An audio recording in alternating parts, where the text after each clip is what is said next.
책 읽어주는 아빠 오디오북. 마음의 길을 내는 하루. 장진희. 샘솟는 기품 출판사. 저자의 말. 내 안의 위대한 씨앗 하나하나. 누구나 위대한 씨앗 하나를 품고 있다고 합니다. 가슴속 씨앗이 싹트지 못하고 감춰져 있을 때 누군가가 알아보고 믿어주면서 비로소 움을 틔웁니다.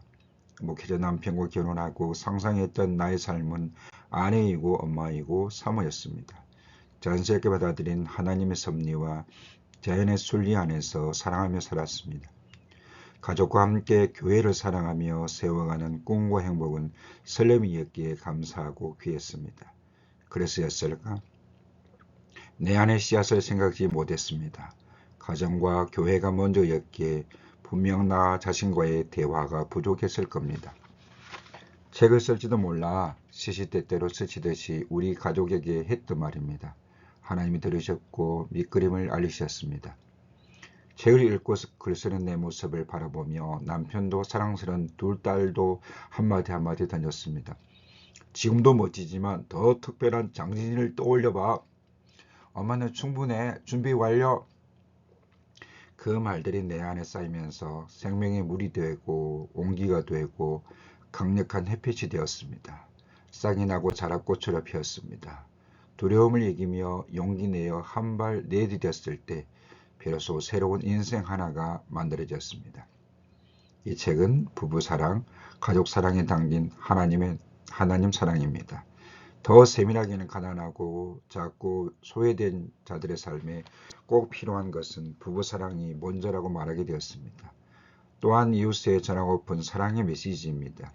일상에 묻힌 하나님의 사랑, 샘물처럼 보였던 그 이야기들을 포개진 두 손 안에 담아 전하면서 간절한 기도와 사랑으로 이웃을 섬기는 사역의 길을 걷고자 합니다. 몇 년 전입니다.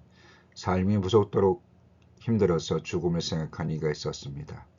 홀 어머니를 모시고 사는 그분은 타이에 의해 직장을 잃고 세월의 무게에 짓눌렸습니다.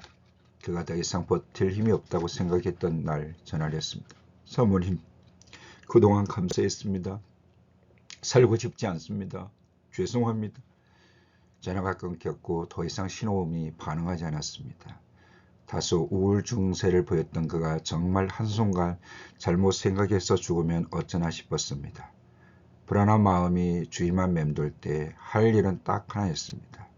글을 썼습니다. 그와 나눈 이야기를 기억하며 급히 써내려갔습니다. 얼마간 시간이 흐른 뒤 다시 전화가 왔습니다. 그는 아무 말도 하지 못한 채 펑펑 울기만 했습니다. 내 글이 그의 마음을 바꾸었고 눈물이 고통을 씻어내리듯 했습니다. 다행히 글의 힘이었습니다. 내 글이 몹쓸 생각을 멈추게 하고 격분한 마음을 차분하게 했나 봅니다. 그의 아픔에 공감하고 기도로 함께했던 시간을 떠올렸습니다. 작은 교회 사모로 가난과 함께 걸었습니다. 어제와 오늘의 가난이 다르지 않았습니다. 물질이 하루를 먼저 일었고 내가 일어나며 먼저 인사했습니다. 어떻게든 물질의 힘을 이겨야 할 거라며 하루를 가두게 됐고 그럼에도 뒤돌아보면서 웃을 수 있었습니다. 사랑은 가난 앞에 무릎 꿇지 않았으며 은혜로 가려졌습니다. 남편과 나의 두 손을 늘 따뜻하게 해주었습니다. 이 책은 우리 가족의 기록입니다. 우리 교회의 이야기입니다. 여러 색깔의 사랑이 펼쳐진 한 권의 책을 쓸 수 있도록 교회를 섬겨주신 모든 분과 그 이름 교회 성도들, 작은 교회 선교를 위해 후원한 분들께 감사드립니다. 당신들이 있었기에 나의 하루가, 우리 가족의 하루가 그리 될 수 있었습니다. 이 책을 통해 평강과 기쁨과 소망, 사랑의 열매가 다가가길 바라며 기도합니다. 누구보다 세심한 배려와 격려로 나를 더 빛나게 해준 사랑하는 남편과 엄마의 책을 위해 바쁜 일과정에도 열심히 피드백을 보낸 첫째 딸 예은, 학업 중에 잠을 줄여가며 바쁜 일러스트를 그린 둘째 딸 주은에게 사랑과 감사를 전하며 이 책을 바칩니다. 2022년 9월 장진희.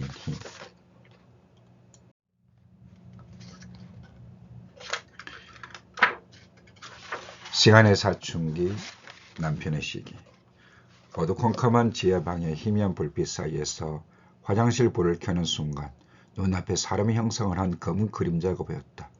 소스라치게 놀라 몇 마디 비명을 지르며 뒷걸음치다가 그대로 엉덩방아를 찍고 말았다. 나는 임신 3개월의 몸이었다.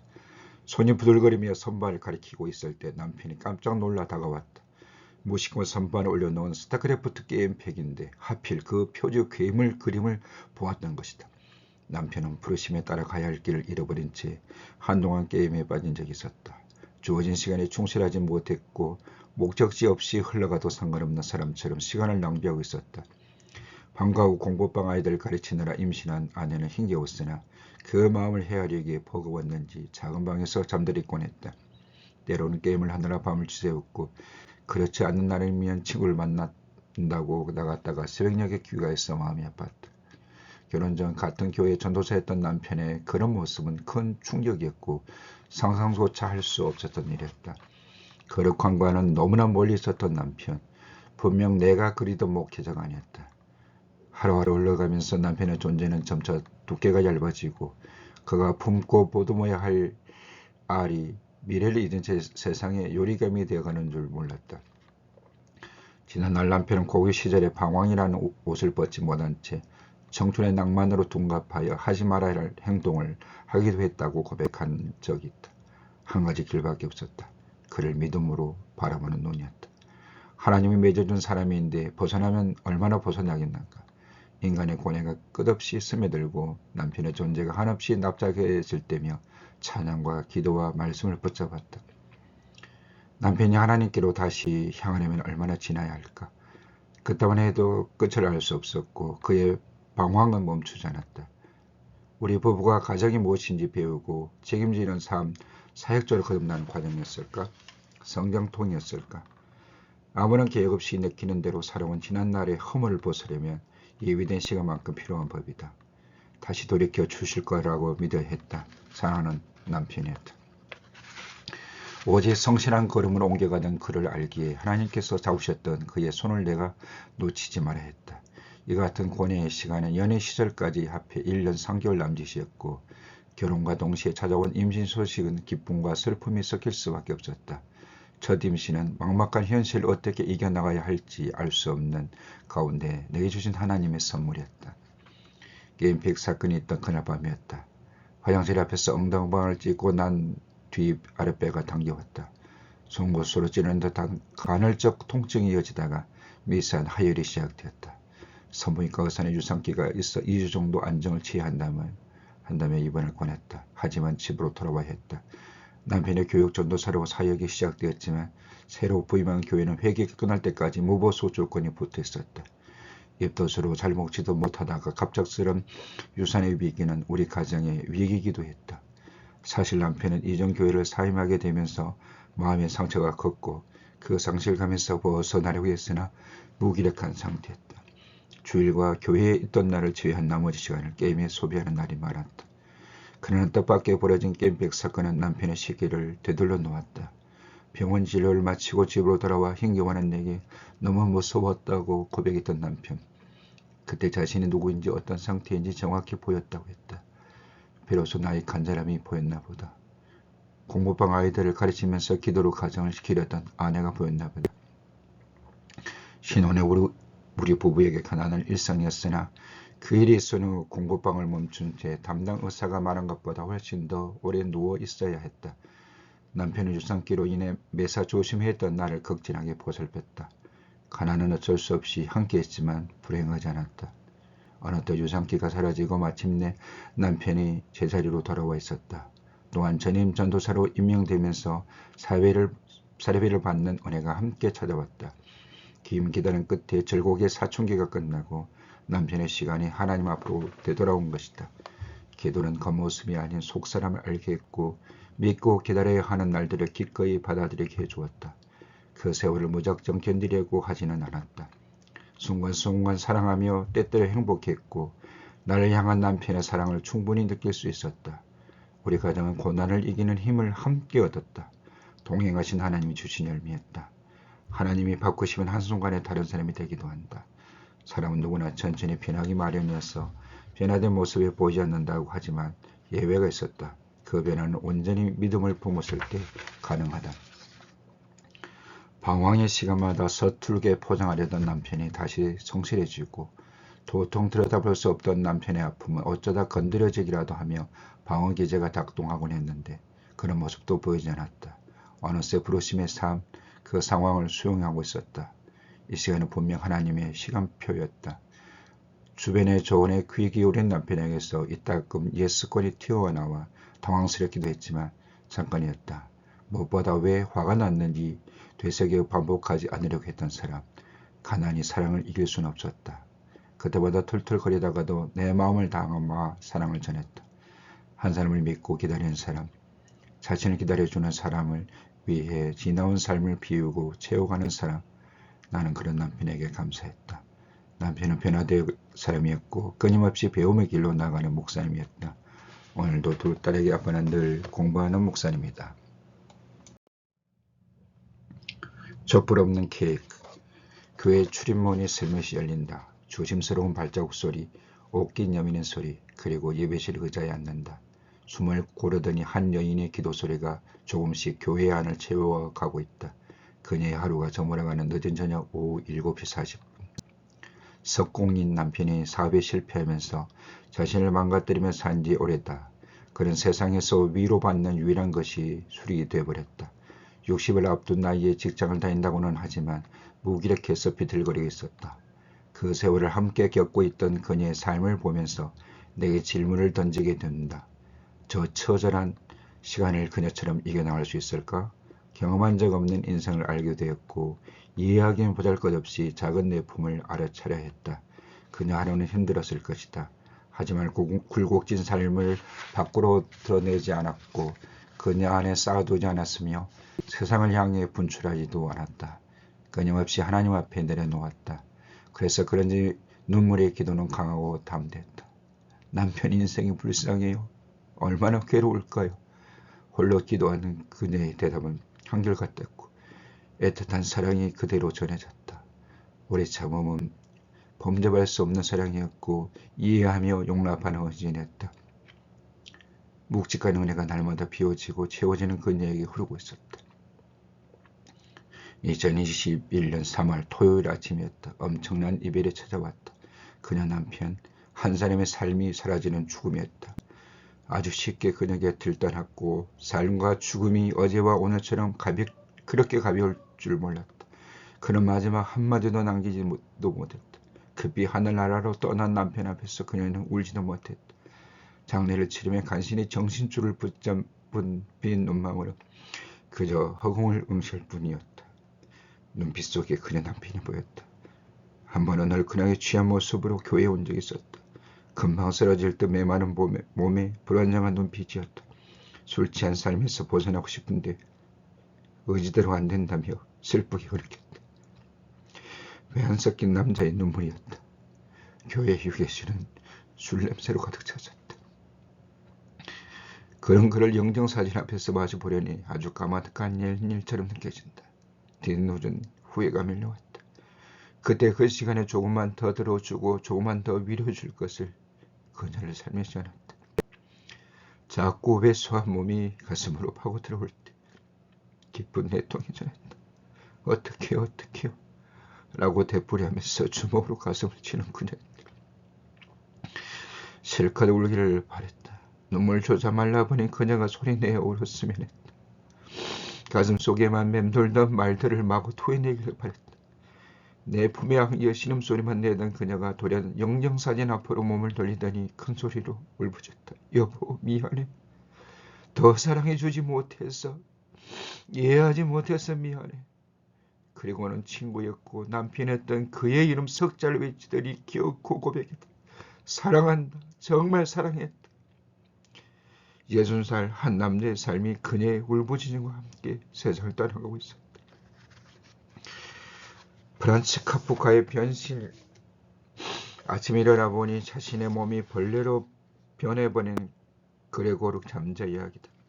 외반원으로 일하며 가족의 낭비를 감당하며 돈을 벌어 부양했던 그가 벌레가 되자 가족은 구성원에서 제외버렸고 극기의 아버지가 던진 사과가 등에 박혀 썩은 사과와 함께 서서히 죽어갔다. 그레고르 잠자가 죽자 홀가분해진 가족은 신에게 감사하며 교회로 산책을 나간다. 고통과 이해가 단절됨을 보여주는 인간의 이기적인 실조를 보는 것 같아 섬뜩했다. 왜 그레고르가 생각난 걸까? 그녀 가족을 처음 만난 건 식사 자리였다. 작은 체구의 그녀와는 달리 남편은 180cm 키의 건장한 체구였는데 우리 부부는 정중한 인사를 받았다. 그는 키를 90도 각도로 숙이며 목사님 안녕하십니까? 라고 했다. 성도했다. 식사 중에도 그의 손길은 우리를 향해 가족을 향해 배려하느라 분주했고 가족이 전부처럼 보였다. 그런데 어떤 세월이 그를 그렇게 흐르게 했는지 석공일을 하며 사람에게 배신당한 상처가 응어리가 되어 그의 마음이 점점 더 단단하게 굳어져 갔다. 자신을 괴롭히며 움츠러들었고 과격한 행동을 하며 가족을 괴롭혔다. 내면의 상처를 술로써 그 존재감을 강하게 드러냈고 결코 녹록지 않았던 지난 삶에 힘겨움을 더해갔다. 그럼에도 그를 가족의 마음은 쉽게 부서지지 않았다. 돌이키고 화해하며 다시 보듬는 과정을 끊임없이 반복했다. 가족의 힘과 신앙과 믿음이 서로 책임지며 기다려주는 사랑으로 배웠다. 장례식장에서 울부짖는 그녀의 세월에는 골마 터지고 썩어가는 사랑은 없었다. 매일매일 3살만 있을 뿐이었다. 아무 말도 하지 못하고 세상을 떠났지만 그의 남편은 행복했을 것이다. 그레고르 잠자의 서글픈 고독과 서러움은 없었을 테니까. 그녀의 남편이 떠나고 나서 첫 번째 맞는 결혼 기념일이었다. 케이크에 글씨가 새겨졌다. 결혼 기념일 축하해. 고마웠어. 라고 남편 생일엔 촛불 없는 케이크를 자녀들과 함께 준비했다. 남편의 삶과 죽음을 자녀들과 함께 나누던 그녀였다. 인생은 강물처럼 흘러간다. 문득 되돌아보면 참 멀리 걸어온 자신의 인생을 만나게 될 것이다. 그때 그 자리에 서 있을 때 그녀에게 행복이 깃든 자리였으면 한다. 그리움과 사랑에 충만한 삶을 살았기에 서글픔이 고개조차 들지 못하는 아름다운 인생. 힘든 일을 겪었음에도 조용히 웃고 있는 그녀. 오늘도 신앙 아래 당당하게 홀로 서기를 하고 있다.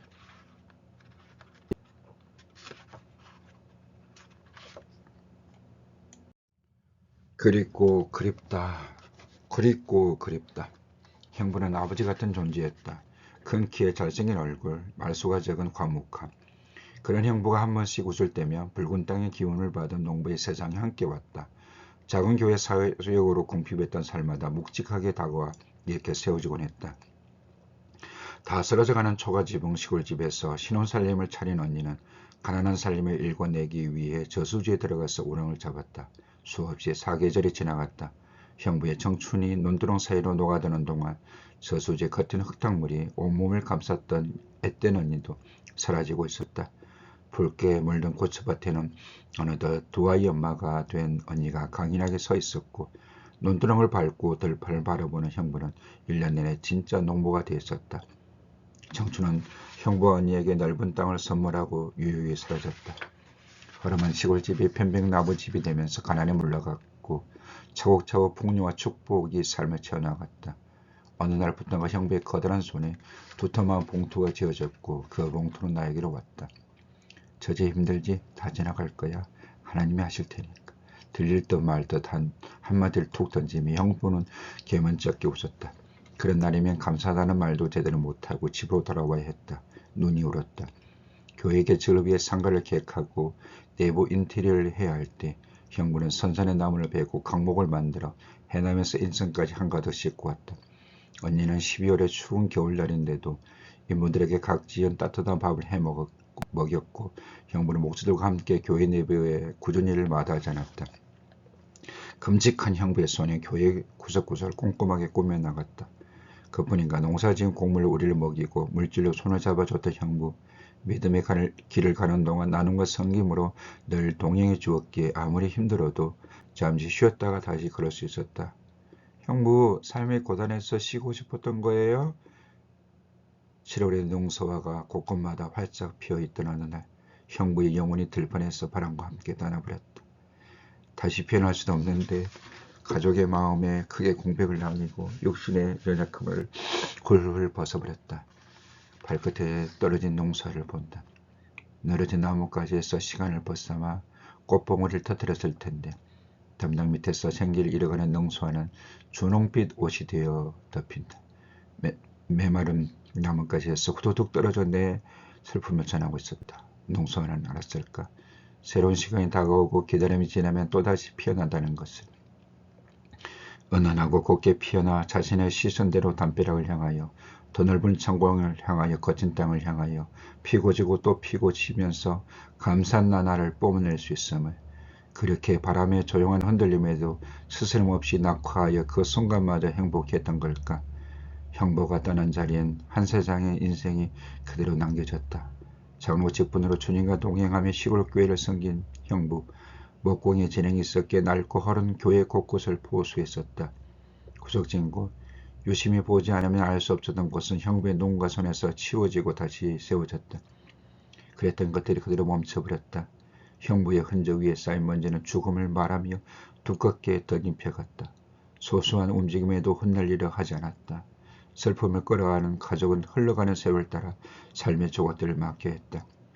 언니는 사절을 보니 말없이 떠난 형부와의 마지막 이야기를 나누고 또 나누었다. 그리고 울었다. 조카들은 아빠가 만든 가구들을 매만지다가 그리운 손길을 떠올리며 또 울었다. 그런 사이 애통이 하나님의 시간에 따라 조금씩 치유되었다.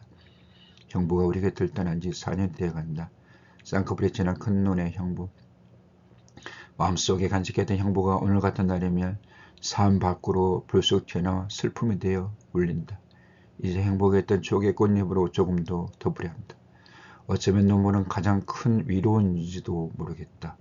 오늘도 내 등에 햇살을 얹고 바람 속에 섞인 흙냄새를 맡으며 터벅터벅 걷는다. 내가 걸어야 할 곳을 향해 나의 삶도 묵묵히 따라오면서 들판에 서 있던 60살 형부를 기억하게 한다. 너무도 그립고 그립다. 한밤중에 쏘쏘 흘러 눈치게임은 밤 11시 55분부터 시작된다. 비밀의 밀돌로 빛나면서 주인공을 따돌리며 앙상블끼리 눈으로 말한다. 주인공은 설레는 마음을 감추며 눈치껏 자신의 일에 몰두한다. 소딱소딱 규성머리 들리고 바삭거리는 소리가 나더라도 못하는 척 주인공도 앙상블도 최고의 연기를 펼치는 날이다. 네온사인 안경, 네온사인 반지, 핸드폰 플래시, 카카오 프렌즈, 유튜브 세팅 완료. 밤 12시를 향해 소리 없는 가운데 시작된다. 9, 8, 7, 6, 5, 4, 3, 2, 1 축하합니다. 축하합니다. 당신의 생일을 축하합니다. 어젯밤 12시에 남편의 선물을 받았다. 우리는 환한 미소를 지으며 조용하지만 신나게 춤추며 쉬운 5번째 생일을 축하했다. 바른 살살 손과 머리는 박력 있게 모두들 잠들기 시작하는 야밤에 번개처럼 개장하는 소스클럽이다. 연주에 맞춰 앙상블은 노래와 춤을 추며 주인공의 생일을 축하한다. 1년에 4번 부모는 두 딸의 춤과 노래를, 딸들은 부모의 춤과 노래를 선물 받는 날이다. 소스클럽에 입장한 딸들의 엉성했던 춤의 리듬이 나이 들수록 흥겨워졌다. 춤추는 몸짓 속의 노래도 기쁨도 행복한 웃음이 가득하다. 20살이 훌쩍 넘은 두 딸의 따사로운 생일 선물, 아침을 쭉 끌어당기는 우리 가족만의 특별한 생일 이벤트이다. 1942년 초 뉴욕 한 식당에서 출판인과 점심을 먹던 생택집에 이르는 장난삼아 힘내킨의 그림을 그렸다. 보고 있던 커티스 히치콕이 뭘 그렸느냐고 물었고 그는 마음에 담아 다니는 한 녀석이 이랬다. 이런 녀석, 이 아이에 대해 써보지요 라고 히치콕이 권유했다. 그렇게 해서 생택지벨의 어린 왕자가 탄생한다. 두 딸에게 커티스 히치콕 같은 부모가 되기를 원했다. 완성된 전체의 모습을 감탄하기보다 해내려는 과정의 즐거움을 아는 자녀로 양육하기를 바랐고 매회 과정에서 아이의 기쁨을 끄집어내어 꿈꾸게 하고 싶었다. 하지만 현실에 눈 감게 했고 그렇게 하지 못했다. 방과 후 수업조차 허락하지 못했고 공부하기 좋은 환경도 제공하지 못했다. 새로운 것을 배우고 세상을 탐색하며 변화와 다양성을 희구하는 것이 인간의 기본 욕구인데 부모와 함께 가난을 부딪히며 성장한 딸들은 많은 것을 포기할 수밖에 없었다. 그럼에도 특별히 방황하거나 불평하지 않았다. 두 딸은 밝고 명랑했다. 학원을 다니지 않았어도 최상위권 성적을 보여주었고 부모의 사랑에 공감했다. 자신을 사랑하는 법을 스스로 읽어보았다. 요즘 들어 대학생이 되고 대학원생이 돼가는 딸들을 보면서 아쉬움이 가슴속을 파고든다. 디자인 전공의 둘째에겐 더 그러하다. 많이 보여주고 많이 느끼게 하지 못했는데도 제 길을 찾아 노력하며 좋은 결과를 만들어낸다. 괜찮다고 할 때마다 대견하고 한편 슬프다. 배움이 평생 교육이라지만 배움의 때에 더 채워졌더라며 잠을 포기하며 친구들 따라가려는 학업이 아니라 자기 공부를 하지 않았을까? 힘든 세월이었다. 오래 참고 지냈으리라. 지금의 세월을 이길 수 있는 힘은 어쩌면 그 세월을 살아냈기 때문일 것이다. 오래 참는다는 것, 인간의 힘으로는 분명 한계가 있다. 그 한계 끝에 서면 사람을 통해 이렇게 세워주시는 그 사랑과 은혜가 있었다. 그 사랑 덕분에 가족이 서로 돈독한 사랑을 만들어 갔음을 고백한다. 한 사람이 생각난다. 장양순, 우리 언니. 작은 교회 목회를 하면서 육신의 힘듦이 사에게 두려움과 불안이 들 때 눈물을 흘리며 하소연하면 들어주었다. 삶으로서 걸어가는 길을 인정하며 격려와 용기를 보내주었다. 어려움을 아는 언니는 가진 물질을 동생의 아픔 위에 아낌없이 쏟아부었다. 언니의 헌신은 사모의 길에 함께 걸어가는 발자국이었다.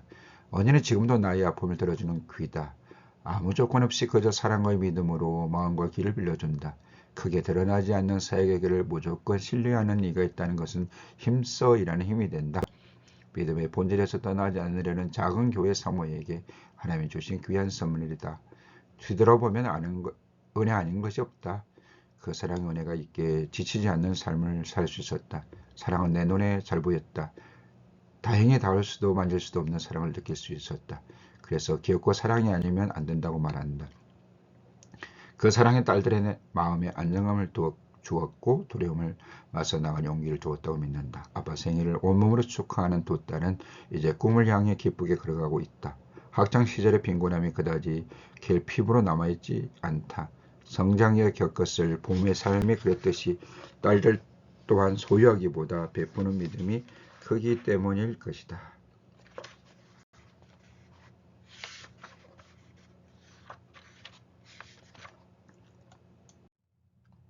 엄마의 종소리. 엄마의 인생 지옥에는 멈출 생각이 없다. 날마다 지우기만 한다. 엄마 옆에서 하루를 만들어갈 아버지도 없고 자식들도 없기에 지우개는 과거까지 되돌아가서 지우는 걸까? 우리 모습이 엄마 앞에서는 날마다 사라진다. 엄마는 매번 낯설게 새로운 눈빛으로 우리를 본다. 엄마의 흔들리던 두 눈에 내 눈을 맞추며 가만히 보고 있노라며 엄마의 눈망울이 금방 평온해지지만 다정했던 엄마의 눈빛은 여전히 멍하다. 그럼에도 우리는 위를 받는다. 자식을 보며 불안해하지 않고 두려워하지 않는 엄마의 모습만으로도 감사하다. 단순한 엄마의 하루는 다채롭다. 남편도 자식도 새로운 사람이다. 순간 맑은 정신이 찾아들 때며 사랑하는 사람에 대해 우리를 한껏 걱정한다. 영감, 지금 어디 있어? 아들 집에서 잘 살고 있으니까 걱정 안 해도 되네. 잘했네. 밥은 먹었어? 번쩍 정신이 맑아지면 엄마의 질문은 똑같이 아버지에게 반복한다. 아버지는 엄마의 질문을 끝까지 들어주고 받아주었다. 청춘을 함께한 시골집에서 나이 들어가며 오손도손 살 줄 알았던 아버지. 고관절 수술 후 거동이 불편해지고 설상가상 치매까지 심해진 엄마를 시골집에서 데리고 나올 수밖에 없었다. 그 손에 아버지가 엄마를 바라보는 눈매는 슬픔이 가득 차있다. 귀가 어두워져서 엄마의 말을 잘 알아듣지 못해도 두 분의 대화는 아무 이상이 없다. 마음으로 소통하고 지나온 세월로 이해했다. 부모의 삶은 참 애달프다. 요양원에 있는 엄마가 나를 알아볼 때는 꼭 셋째 언니를 불렀다. 양순아, 어디 있냐? 진이 배고프겠다. 밥 차려줘라. 왜 맨날 나보고 진이 밥 차려주라고 하는데? 그러면 누가 차려주냐? 네가 차려줘야지. 엄마 기억 속의 셋째 언니는 부엌일을 잘 도와준 딸이었고 작은 교회 사모로 살고 있는 나는 고생하는 배고픈 자식이었다. 시골에 계시다 안산 오빠 집에 한번 다녀가실 때에도 엄마는 내게 사모는 힘든 길이니 무릎으로 살아야 이게 나을 수 있단다. 라고 했다. 그래서 그런지 엄마의 기억 저편에는 아직도 나는 밥을 더 먹이고 싶은 자식이었다. 오늘은 집안 창고를 정리하다가 사진 한 장을 물끄러미 바라보았다. 시골교회 녹슨 종탑 앞에서 긴 종탑줄을 잡고 웃고 있는 어린 나였다. 그 시절 종탑줄은 아주 높다랗게 묶여져 있었다. 혹여 아이들이 줄을 잡고 놀다가 실수해서 종을 울릴까봐 그런 듯했다. 새벽종을 치우고 난 후 단단히 묶고 소리를 못알아게 놓았는데 순간 고개가 갸우뚱거린다. 혹시 사진 찍기 전에 엄마가 종탑줄을 잡아보게 했을까? 엄마가 종치는 모습을 딱 한 번 본 적이 있었다. 긴 줄이 리듬을 타듯 크게 올라갔다 내려갔다 했고 그 줄을 잡은 엄마는 어슴풀에 밝아오는 새벽 여명에 무척 멋있고 예뻤다. 어쩌다 설친 새벽잠으로 비몽사몽했던 날에는 새벽종을 치는 엄마의 모습이 방 안을 둥둥 떠다니기도 했다. 차가운 겨울바람이 문틈으로 스며들고 구들장이 미지근하게 식어갈 쯤 방문이 삐거덕 열리는 소리가 들리며 방 안에 동생과 나 둘만 남아있었다. 새벽종을 치기 위해 매일 집을 나섰던 엄마, 그 뒤를 따라가는 아버지. 엄마가 새벽종을 치고 있을 때 아버지는 예배당에서 기도를 했다. 시골의 고요한 새벽을 깨웠던 엄마, 아버지의 성실은 매일 새롭게 펴났다. 녹슨 종탑에 커다란 종을 줄로 잡아당기며 엄마는 잠자는 이들을 깨웠다. 어떤 이들은 종소리에 일어나 교회 예배드리러 왔고 어떤 이들은 제법 이른 시간인데도 일을 시작했다. 새벽종이 묶인 기다란 밧줄에는 엄마의 오랜 손때가 묻어 있었다. 어린 시절 겨울밤이면 아우기 속에 묻어둔 군고구마와 볶은 검정콩이 최고의 간식이었다. 시커멓게 탄 뜨거운 고구마가 엄마 손에서 노란 속살을 드러내며 빨리 먹고 싶은 마음에 뜨거운 고구마를 잡다가 비명을 지르기도 했다. 시골집 방 안에 웃음이 구석구석 채워지는 날이며 주인처럼 들어오던 겨울바람도 함께 놀고 싶을 것 같았다. 유독 볶음콩을 좋아하던 아버지, 오도독 오도독 아버지의 콩 씹는 소리가 들리며 달달하고 고소한 냄새가 났고 어느새 침샘이 고여오곤 했다. 나지막 목소리로 들리던 엄마의 찬송소리, 아버지도 같이 흥얼거린다. 배움이 없어 까먹는이던 부모님은 성경을 읽고 찬송을 부르고 싶어서 스스로 한구를 깨우쳤다. 녹음기에서 들리던 성경 말씀, 찬송가가 없어도 부를 수 있었던 찬송은 겨울밤 자녀들에게 들려주는 부모의 교훈이었다. 하나님을 가르쳤던 부모의 신앙과 사랑이었다. 부모의 그늘은 따뜻하고 포근했으며 삶의 일용할 양식이 되어주었다. 우리 삶을 코로나19가 다르게 만들었다. 언제나 볼 것 같다는 엄마의 얼굴을 볼 수 없다. 올해 아린 엄마는 갈수록 지방과 근육을 소멸시키고 말라가고 근친 손마디가 애기 살 것처럼 부드러워졌으며 검게 걸린 피부는 맑았고 했다. 이제는 엄마의 기억 속에 내가 없다. 딸이라고 말하는 나를 보며 빙그레 웃기만 할 뿐이다. 엄마가 말하는 대로 편지를 썼던 그 세월이 그리워 가슴이 울컥해진다. 귀여워져가는 엄마 인생, 늙어있는 아버지의 시간, 부모와의 이별이 분명 너무나 가까이 다가와 있다. 죽음의 그물망이 좁혀지면서 두꺼워지겠는 것 같다. 그럼에도 소망을 품는다.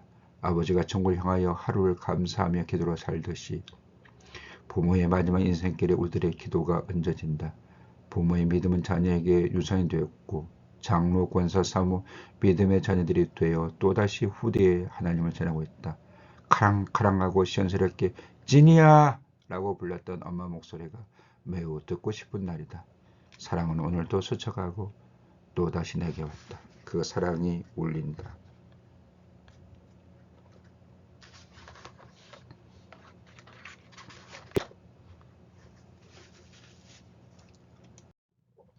그리움이 밀어낸 것은 거제도에서 택배가 왔다. 어릴 적 남편 친구 손 목사님이 멸치 한 상자를 보낸다고 했다. 그런데 그 모양새가 이상하다. 큰 스티로폼 상자였다. 멸치를 이렇게 많이 보냈단 말인가? 무겁지 않을 거란 생각에 양손으로 상자를 들어 올렸다. 순간 끙 소리와 함께 고꾸라졌다. 아이고 깜짝 놀란 친구들이 허리도 아프면서 왜 그걸 들었냐며 한 소리를 하며 우르르 몰려왔다. 허리 상태 괜찮은 것을 보더니 택배에 정복당한 여자라 놀리며 웃는다. 우리 집 식구들은 가족의 소리에 예민하다. 작은 소리에도 반응이 빠르고 유쾌한 일이 생길 때만 놀리기도 잘한다. 대화 속 예상을 벗어난 딸들의 한마디가 어리둥절하게 하고 웃음을 자낸다. 꼼꼼하게 포장된 스티로폼 상자를 열었다. 뜻밖이었다. 택배 상자에는 얼음팩과 함께 손질된 생선 3묶음, 옥수수 10자루, 소분된 옥수수 알 2봉지, 땡고추라고 쓰인 한 봉지, 완두콩 한 봉지, 슬라이스된 늙은 호박 한 봉지, 큰 멸치, 작은 멸치, 그리고 좀비백에 담아져 있는 누비 가방 하나. 아무 말도 나오지 않았다. 너무 오랜만이다. 이 느낌. 이제 내 것이 되어버린 부모님 손길 같은 봉지들이 택배 상자에서 튀어나왔다. 부모님의 터전이 아들 집으로 옮겨지면서 어느새 사라져버려 잊고 살았던 그리운 택배 상대했다. 눈물이 핑 돌았다. 세월이 기력을 가져가기 전까지 자식에게 택배를 보내려고 마당을 분주하게 오가며 동분서주했을 부모 모습이 눈앞에 아른거린다. 보고 싶은 부모님, 사람이 산다는 것은 그리움에 종사하다. 그리움에서 퇴직한다고 했던 림태주 작가가 이런 마음이었을까? 걸어왔던 길의 그리움과 걸어가야 하는 길의 그리움이 하루를 만든다. 사모님께 전화했다. 집에 있는 사소한 거 보내드렸어요. 갑자기 생각났어요. 매운 청양고추도 사 드시잖아요. 차분하게 몇 마디 말로 따뜻함을 전하는 사모님이 고마웠다. 요리법을 알지 못했던 슬라이스 늙은 호박은 어떻게 모여야 하는지 모르니 밀가루와 설탕 조금 넣고 부침개 하면 된다고 한다. 경상도에서 많이 해먹는 음식이라면서. 참 다정한 목소리다. 꽃무늬 누비 가방도 예뻤다. 종이 가방에 담겨 스티로폼 상자 한 켠에 놓인 누비 가방, 허용된 작은 쪽지가 있었다. 사모님, 통영 누비 손가방이에요. 저는 이 사이즈가 새벽 예배나 시장 갈 때 사용하기 좋더라고요. 장이 손수 누비 가방이에요. 아이스박스에 넣어보내. 죄송해요. 두 분 다 건강하세요. God bless you. 서 목사님 부부는 젊은 시절 같은 교회에서 함께 사역을 했고 지금 거제도에서 큰 교회 담임 목회를 하고 있다. 사모님과는 가끔 만나긴 했어도 많은 대화를 나눈 사이는 아니었다. 그럼에도 사소함이라 말하며 세밀함으로 다가와 하나님 안에서 친밀한 사랑의 관계 속에 있다고 표현하는 마음이 감사하다. 그 사랑을 온전하게 받을 수 있는 마음이 내 안에 있음에 감사하다. 나무가 우거진 정글은 사람도 동물도 모두 살아갈 수 있지만 사람들이 만든 정글에서는 이기기 위해 서로 죽이는 경우가 허다하다. 함께 사랑하며 살기도 하겠지만 그렇지 못할 때가 많다. 나무가 제자리를 지키며 묵묵히 서 있듯이 사람도 제자리에서 안식을 누리면 좋겠다. 그러나 내 마음 내 생각을 지키기가 쉽지 않다. 나 또한 때때로 남편 친구들의 저랩된 사역이 부러워서 힘겨운 정글 안에 마음을 가두며 스스로 상처를 입을 때가 있다. 그렇게 비교가 되는 날엔 오늘처럼 정성을 다한 나눔도 기쁘지가 않았다. 택배를 열기 전에 부러움이 먼저 내 생각을 가두었다. 마음을 지키지 못한 날이면 남편이 슬며시 다가와 데이트 신청을 한다. 교회 가는 길 둘은 말이 없다. 서로의 마음을 잘 알기에 길 위에 있는 사물에 시선을 두게 한다. 걷기는 내 활성화 작용을 하게 하고 감정의 에너지를 끌어올릴 수 있다고 한다. 어쩌다 꽃보라 휘날리는 풍경 속에서 우리 모습이 그림이 되며 우울한 감정도 비교도 욕심도 멀리 휘날릴 꽃잎 속으로 조금씩 사라진다. 늘 가던 길이 아닌 다른 길을 선택하며 걷는 이 길. 교회 가는 길은 정글에서 빠져나온 축복의 길이다. 작은 길에 사랑을 말하고 감사를 말하면서 서로 위로를 받는다. 하나님의 선물은 장소를 가리지 않았고 그분의 시간에 맞춰 움직이며 마음껏 일어서겠다. 주일에 거제도 사모가 선물한 누비가방을 들고 교회에 갔다. 교인들은 예쁘다더니 웃는다. 왜 웃지? 꽃무늬 가방이 내 손에 들려있어서 웃음을 자아낸 것이다. 그도 그럴 것이 내 손에 가방이 들려있던 적이 없다. 가방 든 사모 모습이 생소했던 모양이다. 언제 강교인이 물었다. 사모님은 왜 가방을 안 들고 다니세요? 나는 우스갯소리로 응답하고 싶었다. 걸어다니는 남편 가방이어서 필요 없어요. 딱히 틀린 말도 아니었다. 남편 옆에 딱 붙어있으면 모든 것을 넣어주고 꺼내줬다. 그로 인해 내 두 손은 언제나 자유로웠다. 이제 습관이 되어 손에 무언가를 들고 있는 것이 어색하다. 오랜 세월 속에 익숙해져 갔다. 가끔 난감한 일이 일어난다. 급한 일을 처리하다 보면 핸드폰도 읽고 있던 책도 종종 남편 따라 가버린다. 그러나 친절한 남편이 빈틈없이 내 물건을 집으로 가져다 준다. 요즘 들어 고민이 되긴 한다. 정말 가방이 있어야겠구나 싶다. 세월이 가방에 넣을 물건들을 늘리고 있다. 핸드폰, 떡볶이, 인공눈물, 핸드크림도 필요하다. 다행히 약병 자리는 아직 비어있다. 나이가 들면 챙길 것이 더 없을 줄 알았는데 그것도 아닌 것보다 며칠 전 남편에게 가방이 필요하다고 했더니 아직 당신 남편의 가방이 크고 널널하다고 한다. 우리가 가방 하나에 공유할 수 있는 것도 동행하는 삶에서 그런 것이다. 그럴 것이다. 함께 걸어가는 이 삶이 좋아 가방 없어도 된다고 거짓말인지도 모르겠다. 세월이 흘려 남편이 더 진한 인생을 살게 되면 그때 내가 그의 가방이 되어주면 어떨까? 손에 든 것을 자주 흘러내리는 내게 맡길지 모르지만 남편의 가방이 되고 싶다. 묵혀둔 사랑. 남편의 마음이 책상 깊숙이 숨어있다가 펼쳐지는 날이 있다. 내 앞에서 특유의 눈웃음을 지으며 특별한 날로 만들어주지 못해서 미안하다며 교회로 출근한 남편. 하지만 나는 알고 있다. 그리 서두른다는 것은 나를 피한 비상금인 남편의 손에서 세상 밖 꽃집으로 향한다는 것을. 한동안 보랏빛 수국에 흠뻑 빠져 있을 때 탐스러운 수국 두 송이를 예쁜 포장지에 담아서 내밀었다. 프리지어 향기가 그리울 땐 조그마한 프리지어 꽃다발을 신문지에 돌돌 말아보시는 듯 건넸다. 우리 남편의 꽃다발 속에는 깊은 비밀이 숨어있다.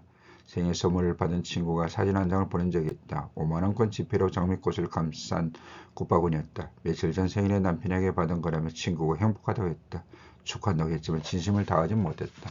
그때 나는 사모로서 어려운 시기를 견디고 있었다. 아침에 눈 뜨면 오늘 내야 하는 세금과 월세를 놓치지 않으려고 계산해야 했던 날이었다. 통장잔고는 텅텅 비어서 하루를 잘 살아가는 것조차 버거운 인생이었다. 친구의 카톡 사진을 또렷하게 쳐다봤다. 남편에게 꽃 선물을 받은 게 언제쯤이었나? 기억조차 가물가물했다. 친구의 행복한 기쁨이 내겐 슬픔이 되어 전해지고 있었다. 여보, 생일 축하해. 생일날 아침이었다. 친구의 생일 선물을 본 다음날에 그런지 마음이 썩 기쁘지 않았다. 인상이 좋아 보이지 않았는지 남편은 더 들뜬 목소리로 우리 집 아침을 깨웠다. 형편은 달라진 것이 없었고 늘 그랬듯이 축하해주는 마음만 있었다. 남편이 출근하고 아이들이 학교에 가자 무기력함 속에 시간도 멈춰버린 것만 같았다. 가족들이 어지럽힌 흔적을 정리하는 시간이 씁쓸하기만 했다. 남편은 몰랐다. 기념일에 대한 나의 마음을 전혀 알아차리지 못했다. 결혼과 동시에 궁핍함이 왔기에 무신경한 척하면서 마음을 감췄다. 오롯이 하나님께 이야기하는 세월이 됐다.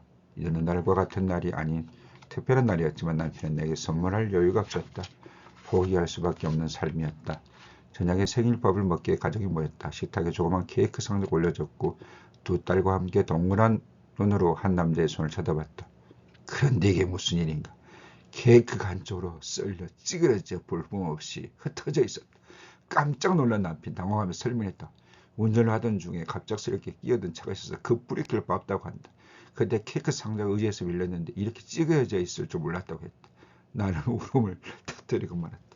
남편의 마음을 알지어 쏟아지는 눈물을 참을 수 없었다.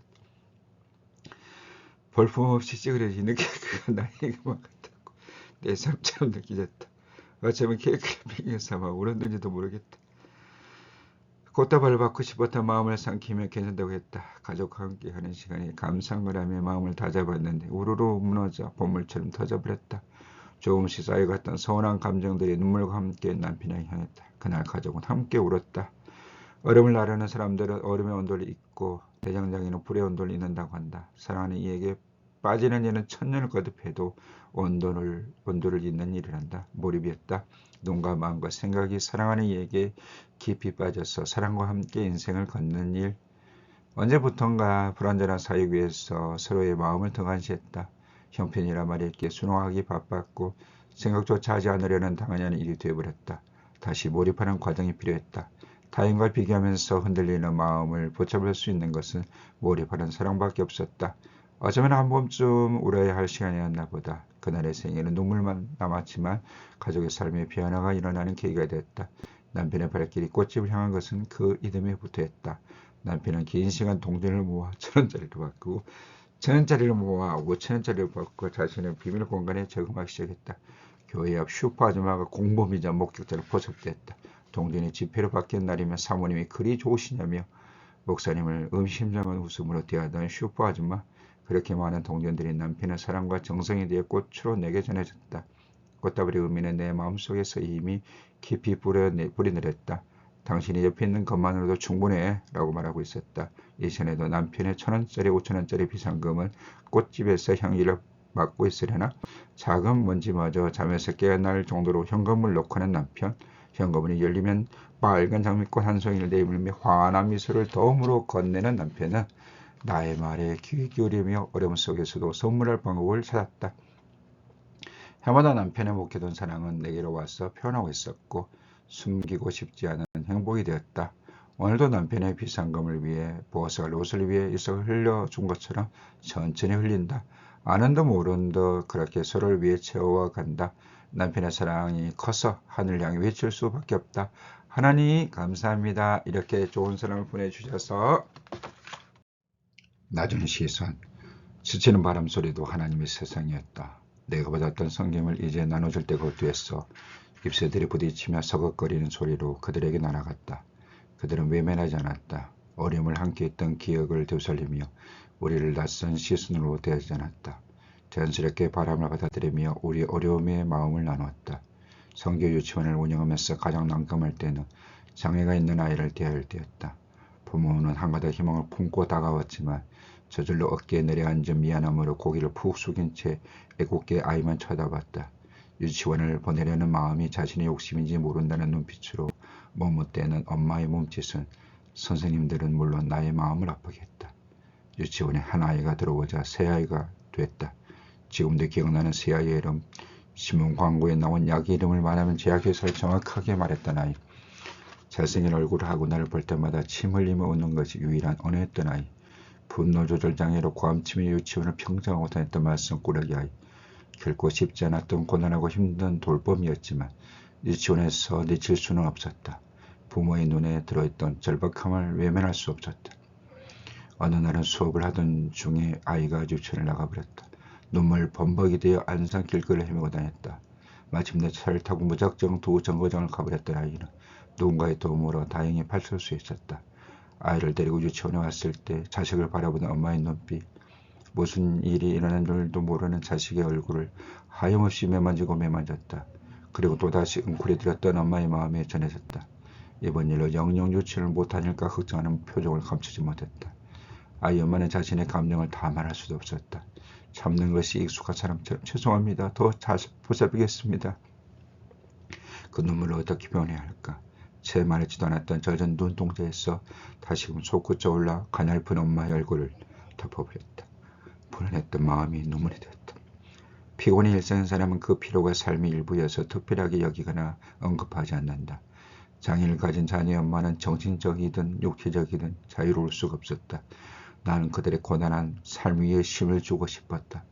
조금이나마 자유로운 시간이 주어지길 바랐다. 장애를 가진 아이들을 원생으로 받아들인 이유였다. 오늘과 내일이 똑같은 날이 아니라 쉼을 통해 소소한 행복을 찾기를 바랬다. 정말 잠깐의 방심으로 하나의 인생을 놓칠 뻔했다. 너무도 두려웠고 무서웠던 날, 나의 인생과 그 아이의 인생을 지켜주신 하나님이 곁에 계셨다.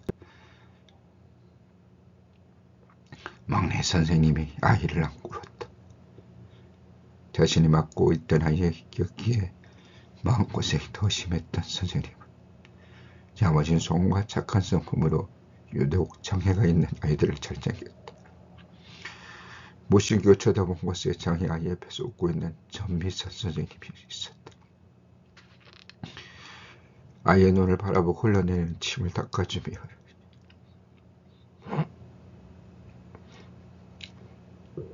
예수님을 실제로 들려줬다. 선생님의 애틋한 돌봄은 장애를 가진 새 아이를 또래 친구들 속에서 웃게 만들 뿐 아니라 내게도 포기하지 않고 끝까지 돌볼 수 있는 힘을 주었다. 그날 하나님의 은혜가 우리를 지켜주던 날에 막내 선생님은 가슴을 찔러대며 울고 있었고 아이는 선생님 품에서 예전처럼 해맑게 웃고 있었다. 성교 유치원은 내 삶에 참 소중한 곳이었다. 하나님을 전할 수 있는 열려진 교육 현장이었고 자라난 아이들에게 믿음의 씨를 뿌리고 알맞은 때물을 줄 수 있는 믿음의 장소였다. 아이들의 입에서 예수님 사랑합니다. 만나고 싶어요. 라는 외침이 들릴 때 뭉클했던 감동은 잊을 수 없다. 하나님 나무에서 무럭무럭 자라며 웃고 뛰놀며 행복해하는 모습은 어른의 모습에서 볼 수 없는 순전함이 있었다. 언제부턴가 제잘거리며 밝았던 아이가 시무룩해져 있었다. 며칠 지켜보는데도 좋아질 기미가 보이지 않았고 조용히 물어도 대답하지 않았다. 그 아이의 원비가 몇 개월 밀려 있었다. 선생님들 통해 가정 환경을 살피고 부모님과 상담을 했다. 갑작스럽게 사업이 어려워져서 아이를 유치원에 못 보낼 것 같다는 말을 들었다. 아이는 친구들과 헤어지기 싫은 마음을 내비치고 있었다. 그 무렵 하나님이 자꾸만 내 이웃의 범위가 어디까지냐고 물으시는 것만 같았다. 그럴 때마다 내가 손잡아줄 수 있는 곳이라면 어느 곳이든 이웃이라고 했다. 내가 할 수 있는 일을 찾으려 기도했다. 부모의 갑작스러운 가난으로 하나님을 알아가는 시기를 놓치지 않게 하는 일도 그중 하나였다. 난 모르게 선교를 시작했다. 개인적인 선교뿐 아니라 유치원 재정을 형편이 어려운 아이들을 위해 사용했다. 감사하게도 재정은 부족하지 않았고 유치원을 운영하는 동안 많은 아이들에게 도움을 줄 수 있었다. 담임 목사님의 아이들 향한 마음이 있었기에 가능한 일이었다. 지금 와서 돌이켜보면 그 시절 하나님이 너에게 주신 것은 사랑이었다. 작은 물질의 섬김을 통해 많은 이웃을 내 삶에 허락하고 계셨다. 하나님의 품 안에 붙잡아 두시면서 하지만 결혼을 하고 남편의 사역지를 따라 옮겨가면서 소중했던 이들과 멀어졌다. 자연스럽게 마음의 거리도 생겼다. 어쩌다 남편과의 대화 속에 불쑥 튀어나오는 그리움으로만 그들을 기억했다. 그런데 함께 동행했던 이들과 믿음의 이웃들이 하나님의 계획 속에서 움직일 날을 기다렸던 듯이 위로와 베푸름으로 다가왔다. 그러더니 불어오는 바람이 꼬리를 물면서 하나님의 일에 발을 딛게 만들었다. 나는 남편이 대학원을 마치고 부목사가 되어 사역할 날만 기다렸는데 욕심이었을까? 아니면 하나님의 사랑일까? 용현동에 사역지를 정한 지 채 1년이 안 된 10월이었다. 기도 중에 하나님이 마음을 알아버렸다. 기도 은연 중에 개척을 물음으로 들어가고 있었다. 하나님은 왜 현실을 간과하실까? 우리 앞에 놓인 재정도 자원도 전혀 없는데 어떻게 하나님의 뜻이라고 하실까? 그럼에도 불구하고 거부할 수 없었다. 하나님 움직이시면 큰 은혜로 다가옴을 나는 임을 얻었다. 누가복음 6장 38절 너희가 헤아리는 그 헤아림으로 너희도 헤아림을 도로 받을 것이다. 예수님 사랑합니다. 만나고 싶어요. 예수님. 마음의 길을 내는 하루 장진이 샘솟는 기쁨 줄